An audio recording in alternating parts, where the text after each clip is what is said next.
Hey, welcome back to the Club Junkie podcast. Hope you're having a great week. It is another Thursday. We are well through the middle of August, and we are done with the PGA Tour, or will be done with the PGA Tour season officially after this week, which is crazy. So, before we get into today's episode, I just want to let you know this episode is brought to you by Titleist. And Titleist is always looking for ways to help you shoot lower scores. And the golf ball you play can make a huge difference. Here's something you should know about. Alignment Integrated Marking, or AIM, are alignment lines precisely printed on your Titleist golf ball. AIM is available in a variety of different designs and colors. Like AIM Performance is a tour-inspired 105-degree line available in black, red, blue, or pink. AIM Enhanced is a distinctive 3-line alignment design. Both AIM Performance and AIM Enhanced are available on Pro V1, Pro V1X, and Pro V1X Left Dash golf balls. And Titleist AVX and Titleist Tour Soft golf balls are available with AIM 360, a 3-line design that wraps all the way around the golf ball. I'm a big AIM Enhanced guy. That's what I play on my Pro V1X, and I honestly have started using the line a lot more lately to line up my putts. But why use AIM? AIM technology has been found to help golfers be up to 35% more precise in lining up putts. AIM can also help with confidence lining up the target off the tee. You have to see AIM designs to appreciate them. So visit Titleist.com to see all the AIM markings today. So we are here, Tour Championship starting up today, basically, which is kind of crazy. I'm recording this way early because I'm actually going down to the Tour Championship this weekend. So this is being recorded Monday. Tuesday morning I'm taking off, and I will be coming back Thursday afternoon. So I had to record this early to get it out. But excited to get down. I was at the PGA Championship for like a hot minute last year. I think I flew in on like a Wednesday morning for the Creative Classic, and then like flew out like late Wednesday night or something like that. It was like in out really quick, and that was it. So it was kind of cool. I think I did a couple little things around there. But it's a different tour event because it's a little bit slower. There aren't as many people there, but it should be pretty darn exciting this year. So I don't know how anybody bets against Scotty Scheffler. The dude's just playing unbelievable. Won last week at the BMW. The guy's just an absolute machine at the moment. So it's been a fun season. I can't believe the PGA Tour season's done. Like, it feels like it just started. I know that wraparound season kind of like distorts it a little bit in terms of, when you feel like the season actually starts. Some people, it's like Masters is really when it starts for them. Other people, it's like January.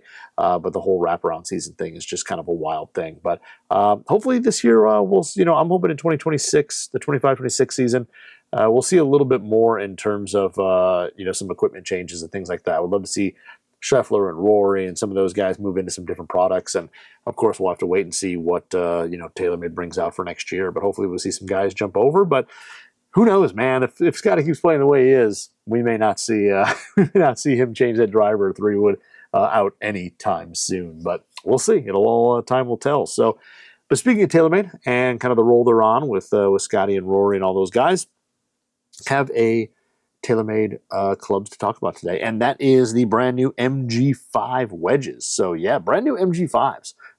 So these are out now, just got released, but MG5, the big story in these, they went to a forged construction. So these, most wedges, if you don't know, whether you're looking at Vokeys or Cleveland or Callaway, pretty much everybody for the most part makes a cast wedge.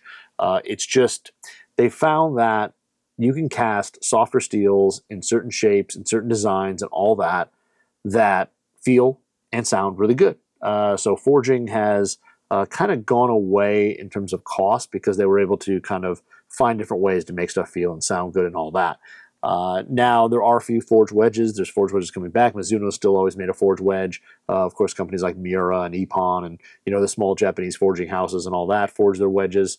But forging kind of went away for a little bit, all went to cast.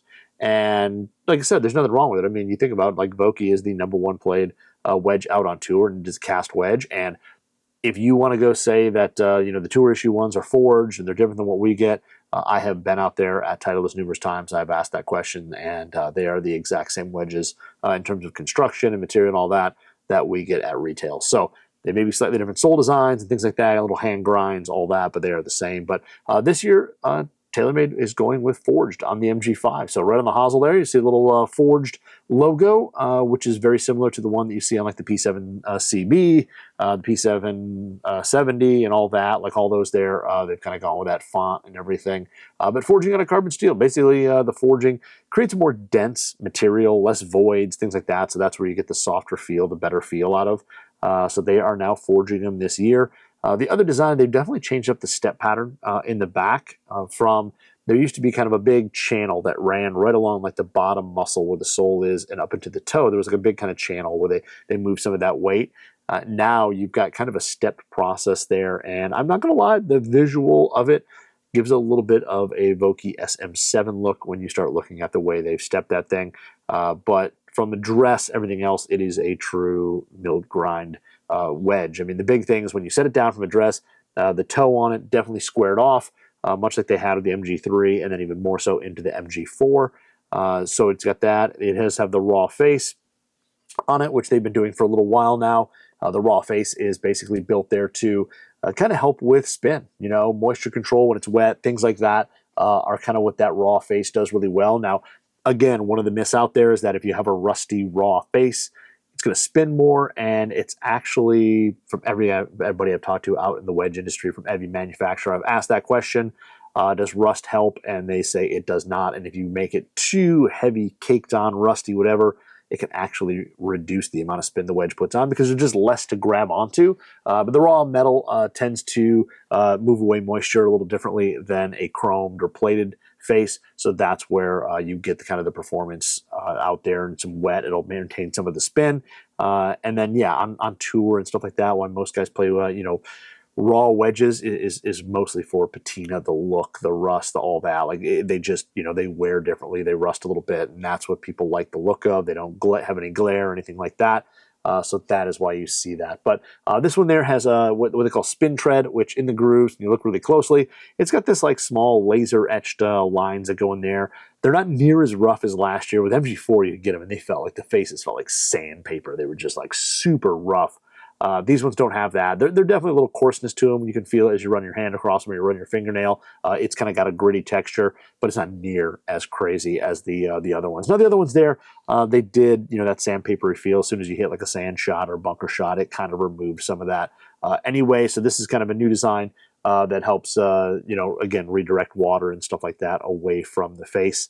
On those shots. And you think about it, not only on a rainy, wet day, but also, just play in the morning. It's got some dew on the grass, whatever. There's, moisture on the ball. When you're in the fairway and rough, there's almost no way not to have some type of moisture because you're playing on a plant, and plants are full of moisture. So when you hit that ball and it kind of takes some of the blades of grass and all that stuff, it does that. Now, they also do have an all-new milled groove in here. So they remilled a new groove that is basically tighter tolerances, and it has, sharper walls and stuff like that. So it's going to produce more spin for maximum control. So the interesting thing about these is that they look like out on tour, they kind of jumped into bags pretty quickly.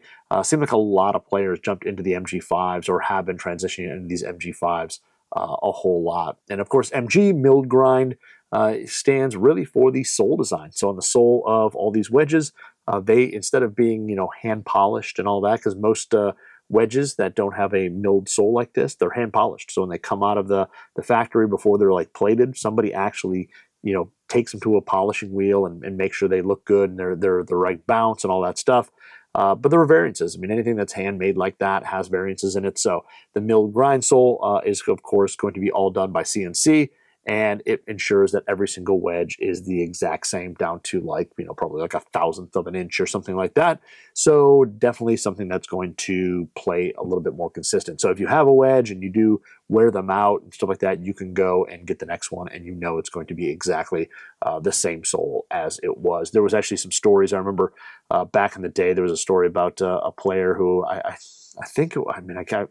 can't remember who it was, but there was a player who was moving to PXG, and they were looking at their wedges, and they had a couple different wedges, and they were all different. And it was one of those things where they basically milled out the favorite one, which was pretty cool. So even though they were supposed to be different, they weren't. So but yeah, very cool design. I like the look. I do have to say the super squared off toe, I don't necessarily love it in terms of the visuals. It's not my favorite, but I don't mind it. Like when I look down at these MG5s, they still look really good. They're really classic. The one thing I do love is that this year, very straight leading edges on the 56 and even into the 60. They are pretty straight leading edges, just a slight bit of curve. And what I think it was Callaway referred to as the hook, which is the area between the hosel and then the transition to the leading edge from the hosel. There's some wedges have a little like hook there or a curve that kind of makes it look like they've got either additional offset or a different look to them. And I've never been a fan of that. That always has been something I've never liked the look of, which is why, like I say, I really love the SM10s because they're very straight when it gets down there. MG5 has very, very minimal. There's just a slight curve there, if anything, very straight, right from the hosel into the leading edge, which is nice. So I think that's a great look. I really like that. I know not everyone is into that. Some people like that little bit of hook or they like a little bit of offset in their wedge. These don't really have any of that. They're pretty darn square when you look down on them. As I said, kind of a square toe. This year, it does look like the blade length is slightly longer when I look at it. I don't know if it's a face progression thing or something like that. I haven't set them down next to my my MG4s that I have. But in terms of just a straight look, they do look maybe just like a hair longer from that heel to toe, but I think they look really good, and they did a really nice job. And they have this kind of kind of satinish finish on them. It's kind of like a satin chrome or something like that on there. So, no glare. You pair that up with the raw face, and no matter what kind of sunny condition you're going to be in, you're not going to get any glare, anything that else that comes up into your eyes. And then, with grinds, I mean, everybody, talks about how many grinds, all that stuff. I mean, nobody really touches Vokey in terms of the amount of grinds offered, but TaylorMade with this one definitely has a good amount. They go 1, 2, 3, and they've got like 5 or 6 grinds now. Now, not every grind is available in every single loft, but they have everything now from stuff that's low bounce for tight conditions, shallow swings to stuff for soft conditions and steeper swings, and they've got a bunch of them now. So the ones I have that I've been playing are both SCs, which the SC is kind of meant for medium to slightly firm conditions.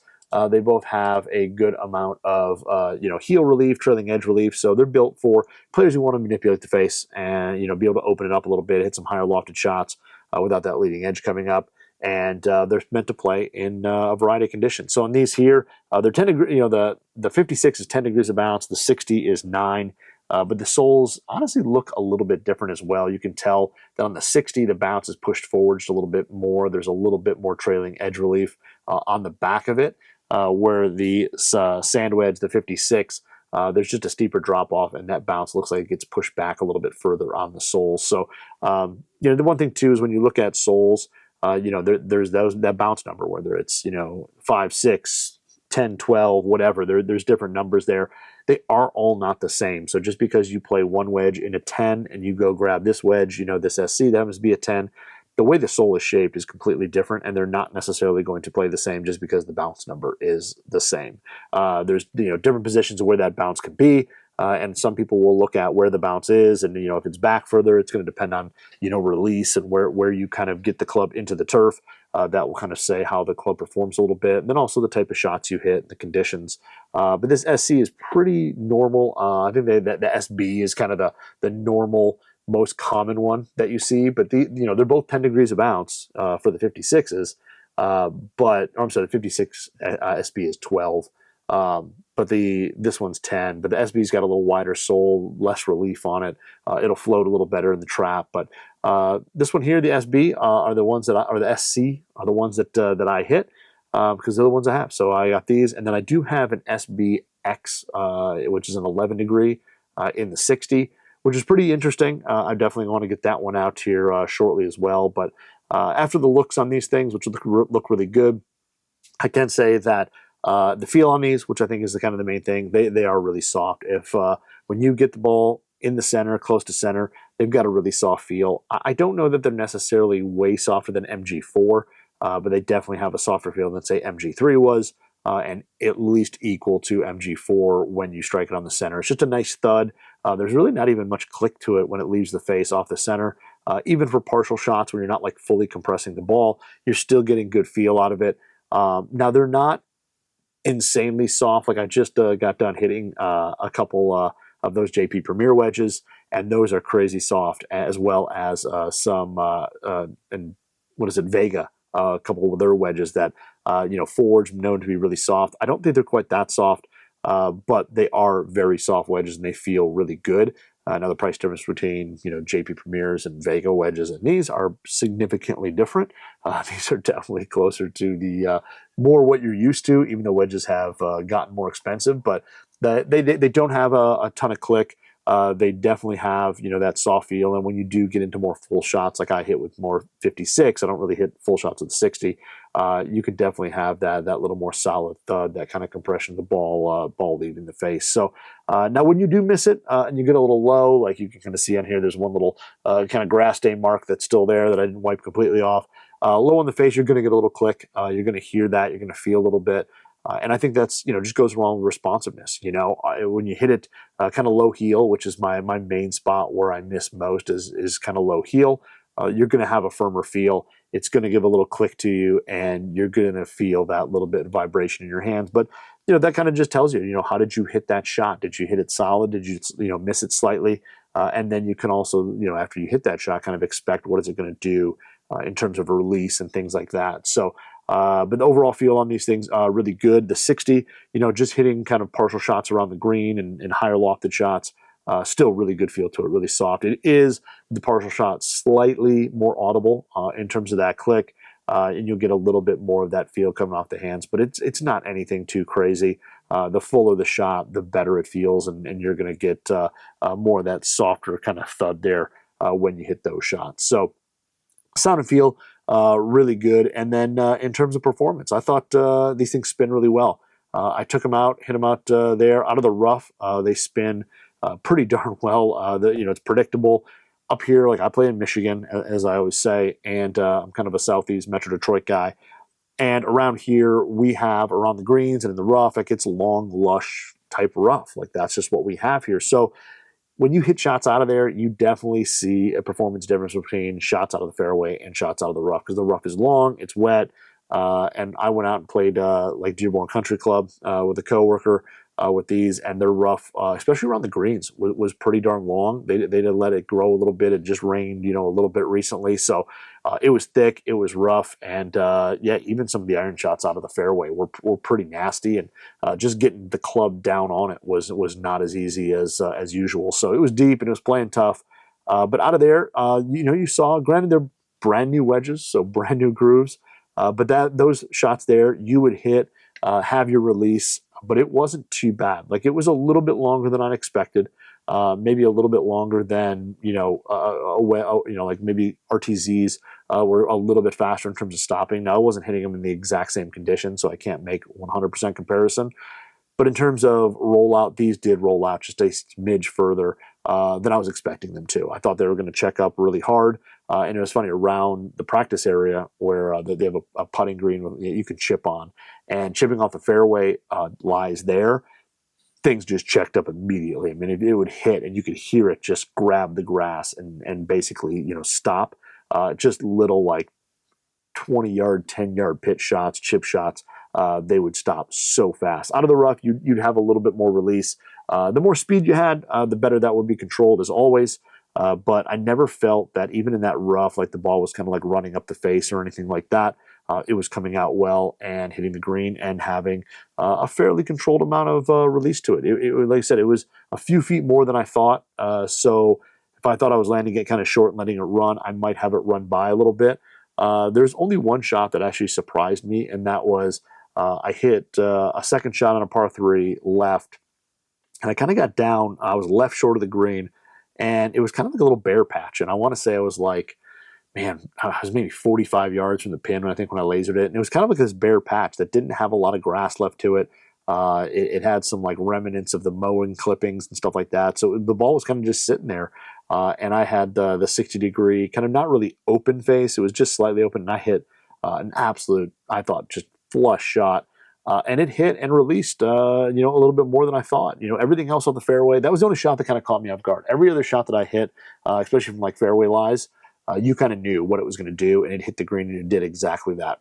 That was the only shot that really kind of caught me off guard, was like that one, and that released a lot more than I thought. And part of it, after the hole, there was a little downslope.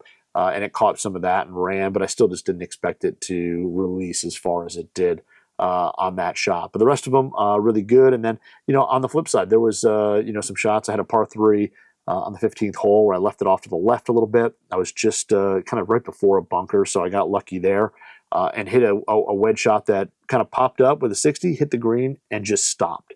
And I was just, or I wouldn't stop. It released a few feet, but it was just like, I thought it was going to kind of run down to the hole out of that rough because it was the hole right after the par 5. So I figured, okay, it's going to release a little bit here. I let it kind of release, and it stopped early, and I had a little putt that a little longer putt than I thought I would.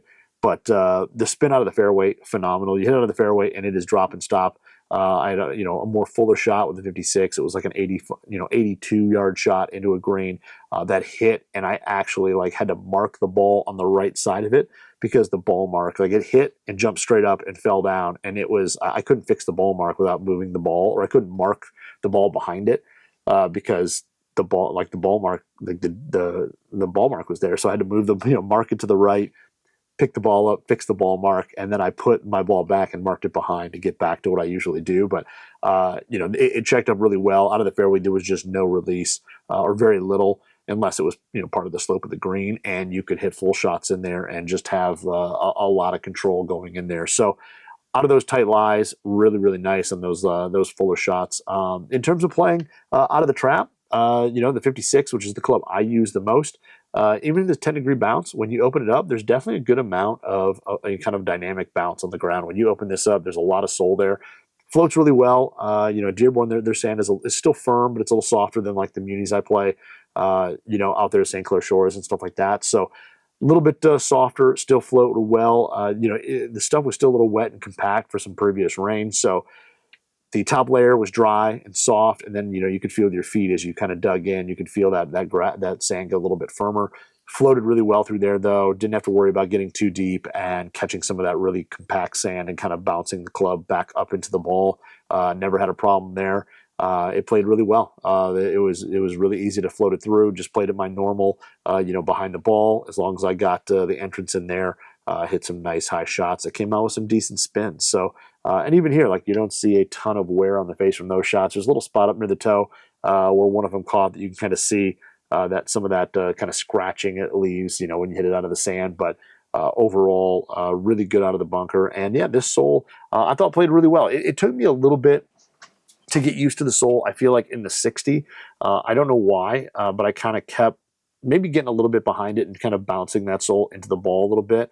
But the 56 was much easier to transition into. And I think it's just a grind that, I've been playing a lot of 10-degree bounce with those PXG Sugar Daddy 3s. So this thing here, I mean, it's not that full kind of cambered sole like that S grind, but it does have a decent amount of sole there in which to play and get it into the turf. So small pitch shots, really good. Full shots, really solid. There was really no digging out on the range when I first got it out there. It glided through the turf really quickly, really fast. Just hitting some, kind of closer to fuller shots out there. And, as it hit the turf, you could feel that club kind of level out, want to get out of that divot pretty quickly. And it did just that. So everything here is a little bit softer, I know. So if you're playing somewhere firm, I think this is really going to show that it's going to reduce some divots with this SC. And, while it's built for medium to soft, or it's fairly soft, or average to firmer lies, I think you can play this in some softer lies as well. And you don't have to be crazy shallow. You don't have to be a picker. I think even if you get down on that ball and get a little bit steeper on it, you're going to be okay. Now if you're if you're really steep, yes, you're probably going to notice that this thing will maybe dig just a little bit, but the leading edge isn't too sharp. It's got a little roundness to it. So if you've got that lie right around the green, like I was talking about when I first was chipping with it around the green. You don't have to worry about the thing getting in there and just getting stuck as you get into the turf. It's going to hit, it's going to glide. It's not so sharp or it's going to grab too hard. Now, in really grainy, turf, you might notice that a little bit more as it is, a little bit sharp. It's rounded, but it's not crazy sharp there. So you might notice it a little bit, but it plays really well. These things were impressive. That SC bounce, it's pretty versatile. I don't really open up the face of my 56 too much, maybe for a shot here and there right around the green. But if I need to open this up, I'm just going to move to the 60. So 56 was really good. Fuller shots, really, really solid. And out of the bunker, I was really impressed with it. So, and then, yeah, the 60, same thing. Playing it a little bit more open, playing some little bit more delicate shots was really good. Now, I didn't use this one as much. I didn't really, short side myself and stuff like that. I had a few shots, like I mentioned, came up short left on that par five. Had another shot there that I'm trying to remember what hole it was, where I kind of came up on a weird little spot. Oh, that par three, where I came up and was on the left hand side, and even some of those kind of ball below your feet or things like that. You don't really have to worry about the grind there. It gets through the turf really well, and this one here, especially now, when you open the face on this 60, it is, of course, it's got a little sole there, so the leading edge is going to come up a little bit. You see it here, as you kind of look and you're like, oh wow, it comes up. But when you're actually playing it, you're out there on the real grass. I didn't notice near as much of that happening. So it was definitely something that as much as I look at it here and I set it on firm surfaces, okay, there's some sole there that'll cause that leading edge to come up, but once you get it sitting in that grass and in that turf, you just don't see it much. And especially if the ball is in kind of a normal position on top of the grass, you're just going to be able to get that leading edge under with no problem. So now on the 60 there, hitting balls a little bit high off the face, came out with pretty good performance. I will say there was a ball that was sitting up a little bit higher in the grass than I thought it was. I thought it was sitting down a little bit more, got under it, caught it high in the face. Still ended up with a pretty good shot. It carried a little bit further than I thought it would. I mean, I still came up short of the hole, but being just off the green there, hit one that was high, and it ended up actually better than I thought. So I think, I don't know in terms of the design and the step pattern and what they did. I mean, it doesn't look like they moved a bunch of mass up top, but those shots high off the face, at least with the 60, played fairly well and came out a little bit of spin, had some control to it. It didn't just knuckle out there and run off the green. You were able to hit those shots with no problem. And then, yeah, the fuller shots in the 56, I wouldn't say they're as low and penetrating as, say, like my Vokey SM10s. They were definitely felt like a little bit higher there. Now I know shafts aren't exactly the same. Like these are Dynamic Gold Tour Shoe 115 wedge shafts, and I think my Vokeys are like a Modus. So they come out just a little bit higher than that, but they weren't uncontrollable, and you can definitely hit some flighted shots into the green if you want to kind of play it back a little bit, flight it down, hit it low, and have some spin coming in. You have no problem doing that. They definitely will allow you to hit that shot with no problem. But the overall just kind of standard trajectory to me, I thought was a little bit higher. I'd say it's more kind of like that mid-high, type of shot compared to, those, or one of the Vegas I just hit was a pretty low flat trajectory. These come up just a little bit higher, but again, you can put a different shaft in there and maybe help that out and flight it down a little bit easier, depending on the player. But I like all the all the different grinds that they offer. They offer kind of a little bit for everybody, and I think the feel is really good. I think they did a nice job with these. I think if you liked MG4s, moving into MG5s, I think should be a really good transition. I think they actually spin just a little bit better than the MG5s, and that new groove, especially out of like a dry fairway lie, I think spins really well. I think they might spin a touch better than MG4 for me at least, and they play really, really well. So I was a big fan. I think they feel good. I think TaylorMade did a nice job. I think there's a lot of options there in terms of what's available. When you look at low bounce, you've got 56, 58, 60. Then you get to the SC, and it's basically a 54 through 60, and then SB is everything. 46 through 60, you've got all the SB options, which is kind of the standard bounce, the standard sole. So even if you want that pitching wedge replacement, they've got the 46 for the pitching wedge replacement, and then into 48, 50. And I think those 48s are definitely starting to play a bigger role with lofts getting stronger and things like that. You're seeing more 48s available and being played because of there. And then you get into that SX, which is like that higher bounce. It's only a lob wedge, so that's 58 and 60, and then the HB, the high bounce, which if you're looking for a high bounce wedge, they've got an HB 14 in the 56, but that runs 54 through 60 as well. But no, I think TaylorMade did a nice job with these. I think they play really well. The SC sole, for me, worked really well. I'm really excited. I'm going to try the SX out in that lob wedge, see how that plays down on the carpet here.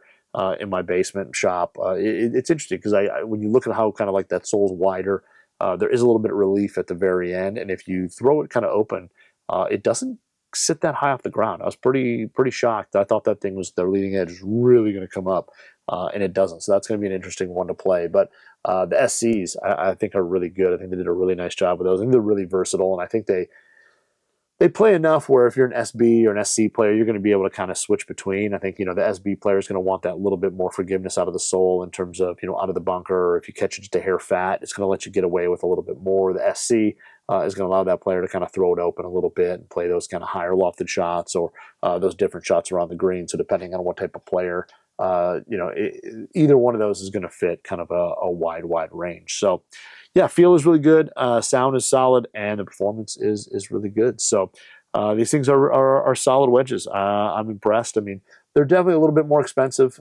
this year than compared to previous. I mean, they're $199 per wedge, which is definitely a little bit on the higher side. But I mean, the charcoal finish is the same price. So I mean, at least that. If you like the more dark finish, they make that for you, and it's the same price as the chrome, which typically a lot of times they charge you for that. So I guess if you can take anything away, you can get that out of it. But really good wedges. Definitely a lot of options. So if wedges are kind of in your wheelhouse for this year or next year, I think the MG5s are definitely worth looking at, because I think there's a lot of options. They are doing the TWs again. I have not hit those. The soles from the images online look very similar. They are an extra $30, which is kind of a little bit of a bummer. That they're more expensive because of the same wedge. But the 56 and the 60 on there look very similar. They've got a little bit of heel light. The only thing I don't notice on the TWs, at least from the photos, I don't see like they don't show a lot of the 56. They show the 60. They don't show a lot of the 56, and the 56 was the one that had like a bunch of like leading edge, kind of pre-worn leading edge, and I think it's there on it, and especially the 60, you just don't see it as much. So I wonder how that sole looks, and if it is any different from from the previous one. So it does have a leading edge blend. They said it is slightly updated, so you don't see it as much. But yeah, we'll see how these TWs are, because I haven't seen those yet in terms of in hand. So, but yeah, SC really good. But I like them. I like the MG5s. I think they're definitely worth messing with. And again, I'm going to take out that other lob wedge here very shortly. So that is the TaylorMade MG5s. So yeah, if you go to TaylorMadeGolf.com, you can check out all the specs, all the different offerings, all that stuff. And I think they did a nice job. They're good evolution from the MG4. So that's all I've got today. Hey, if you're following along, please follow me on Club Junkie Pod on Instagram or Twitter/X, all that. I know I'll try to do, hopefully I did my Q&A on Wednesday, which I'll be, I don't know if I'll be doing on Wednesday. It might be Thursday. Maybe I'll do it on my flight home. So hopefully I did one. Check it out. Get your questions in. And yeah, we'll see from there. So hopefully you guys have a good one. We'll talk next week, and have fun watching the Tour Championship.